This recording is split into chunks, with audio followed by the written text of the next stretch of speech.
of goats and other animals. Sometimes an animal might be slaughtered as a sacrifice, or nomadic warriors might attack as well and demand a ransom. The children of Israel were not aggressive because they were on their own crusade for God and for themselves. They basically kept to themselves. As such, and in his good name, God watched over them like a shepherd his own flock. But once in a while, he would send in an enemy to see if his chosen children were up to snuff. Late one summer night, for example, God sent in 3 middle-aged Persian pedophiles to make off with 3 teenage children of Israel who had been flirting, drinking, and carousing with all the men after curfew. God was in a teaching mood and needed to mete out punishment. But he did it in a sneaky way, almost as if he were the devil. During the preceding weeks, the elders in the tribe had been trading often with the Persians, and business was going very well. In fact, it was going too well, and God was afraid his children might forget their promised land objectives, and God forbid, even put down roots. Business deals were going on much too long over wine and food into the warm summer nights. They were more like parties than transactions. In the words of one of the elders, the Persians were even becoming too tame, and one person you could never trust was a Persian. Consequently, God was angry, not only with the Persians, but also with these teenagers, and wanted to teach them a lesson. He also felt the elders were becoming too complacent during these good times, and not looking after their young flock. One night, after a heavy meal and a lot to drink, and while everyone was becoming drowsy, the Persians made off with the comely teenagers Mary, Hannah, and Rebecca in the dark. They were about to have their way with them in one of their tents when Mary's pet lamb, sensing that her mother was gone, started bleating furiously. Aroused from their drunken stupor, the elders noticed the 3 girls were gone. They immediately grabbed their knives and found the Persians in their own tent with their pants down, literally, except that their pants were wraps. As the elders held the Persians down, their wives cut out their genitals and brandished them above their heads as they went screaming out into the desert. The hapless Persians were nailed upside down to a tree in the oasis, like a crucifixion without the cross. Their throats were slashed and their genitals stuffed in their mouths. They were then left to the elements all night.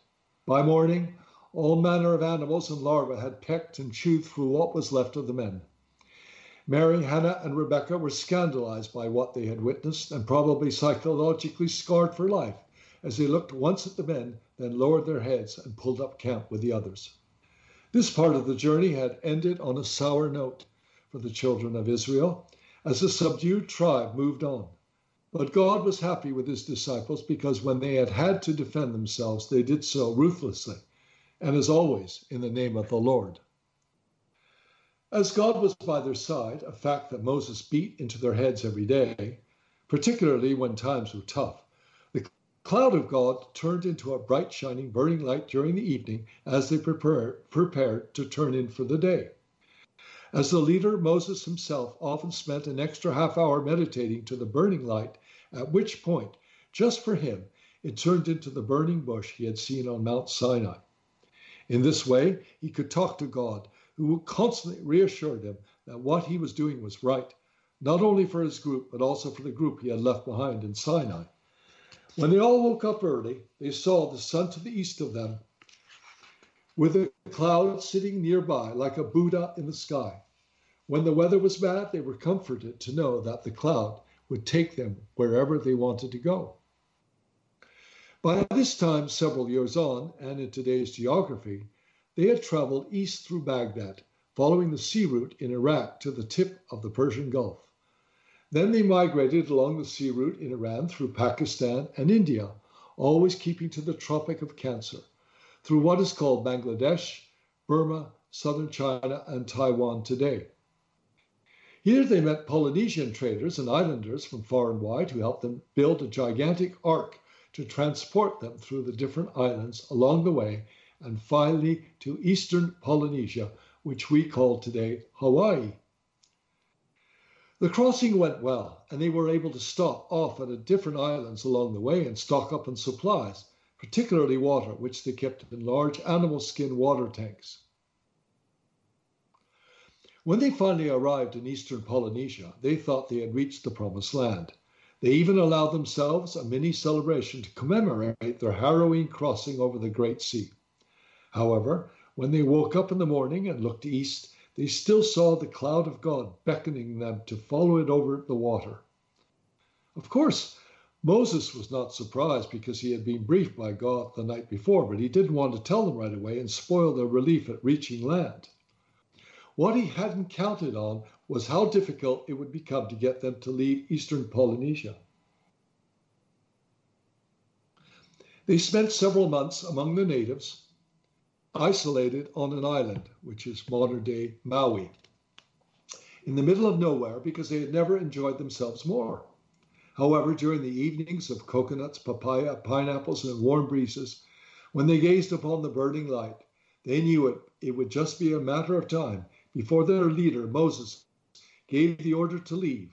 Moreover, when Moses meditated at night to the burning fire of the Lord, he was often told to go east, old man, for this is not the promised land I intended for you.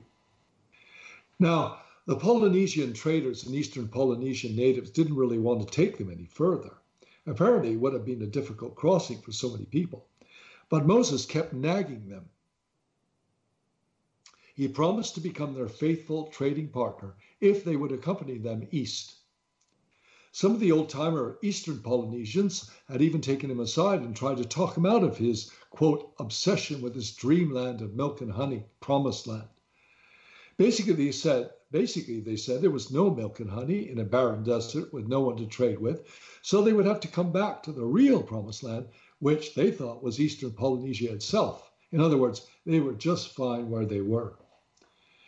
Moses answered that eastern Polynesia wasn't the children of Israel's promised land, and that if the eastern Polynesians would take them there, they could all become trading partners and have two promised lands. At this point, Moses would gesture to the east and point to the cloud of God, but the eastern Polynesians couldn't see it and thought he was delusional. What's wrong with trying the crossing? After all, he reasoned, why would my children leave behind eastern Polynesia, a natural paradise with its fresh fruit, fish, vegetables, and natural spring water that were available in abundance? And the eastern Polynesians couldn't agree with him more.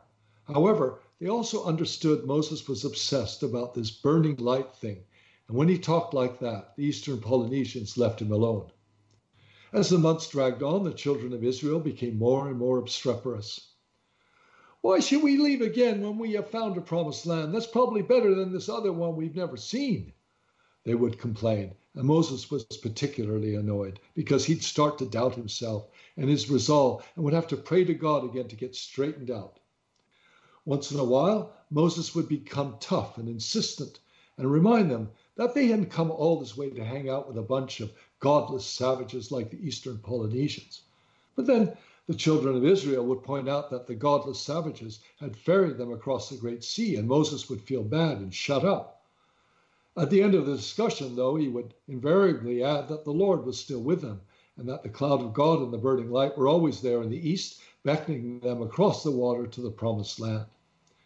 When this tactic didn't work, Moses would mention that the Lord was becoming impatient with their slothful enjoyment of all good things eastern Polynesian. They were becoming too materialistic, too consumed with having a good time and living well, and not enough with penance, austerity, and down-home spirituality. To his credit, Moses never forgot to shoulder some of the blame as well. One night, the great man had been chided by the Lord for hypocrisy, for he had impregnated 3 of his mistresses, whose husbands had died or become ill during the great journey over, in a late-night private orgy. At first, Moses defended himself vigorously, saying that he was only propagating the race and his own superior genes, but God dressed him down and told him to follow the straight and righteous path.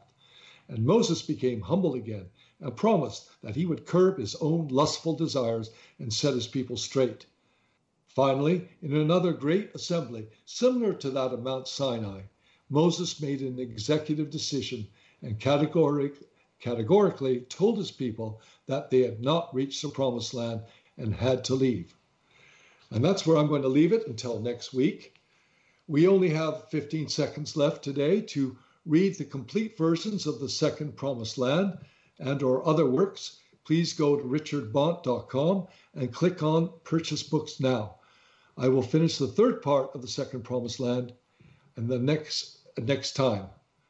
For today, this is Richard Bonte. So I'd like to thank our guests for being on Curmudgeonly Yours today. And please, if you like what you heard, send me an email to richard@richardbonte.com. And if you didn't, please keep your comments to yourself. Remember, this is Richard Bonte and Curmudgeonly Yours on Society Bites Radio, where everything is what it seems, nothing is what it seems, and what is not said is often of most interest.